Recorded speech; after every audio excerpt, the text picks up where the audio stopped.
there's an expression that I've said on this podcast many times, but I'll say it again, is that hard times create hard men. Hard men create soft times. Soft times create soft men. Soft men create hard times. We are now around soft men and hard times. Yeah. We're in the time of toxic masculinity, right? Where you could be toxically male. Yeah. And then if you're suppressing masculinity, you're going to bring on hard times. It doesn't mean masculinity doesn't mean you're mean. Yeah. It doesn't mean you're angry. It means strength. Yes. It means discipline. It means the ability, like you need a military, and if you don't think you need a military, you need to go and pay attention to the rest of the world, because there's militaries all over the world that are doing horrific things. If you don't have a military in this country that can combat that and at least act as a deterrent to them doing things, you're going to get taken over.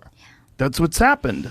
I mean, look what's happening to Hong Kong, right? I mean, this is a city that essentially doesn't have a military, and they were a British colony for a long time, and they gave it back over to China, and they were kind of acting like they were independent until recently. And during the pandemic, they ramped it up, and it's gotten even worse. Yeah. It's exactly what we talked about. You can't be weak. Yeah. And in this country, being weak is thought of as a virtue. Yeah. Jordan Peterson has a really interesting way of looking at this, and he said it to me once, and it made a lot of sense. He said, people think that you should be weak and you should be docile, and then you should be a pacifist. He goes, no, you should be a monster. He said you should be a monster, you should be ruthlessly ambitious, and then learn how to control it. And it's that old expression, it's better to be a warrior in a garden than a gardener in a war. Wow. It's an old expression, but it makes sense, because it doesn't mean that you can't be kind if you're strong, but it does mean you can't be strong if you're weak. Yeah. If you're weak, you're fucked.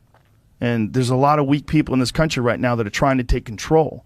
And they're gathering up all the other weak people, and they say, yeah, let's all be weak together. Yeah. And they're willing to embrace all sorts of ideas that have been disproven, not just disproven, that have caused the deaths of untold millions of people in Maoist China and Stalinist Russia. And it's crazy. And they're short-sighted. And they're short-sighted because in the short term, they want their tribe to win, and there's so many weak people that'll join along with them. There's so many just simple-minded dullards that just want to promote their tribe.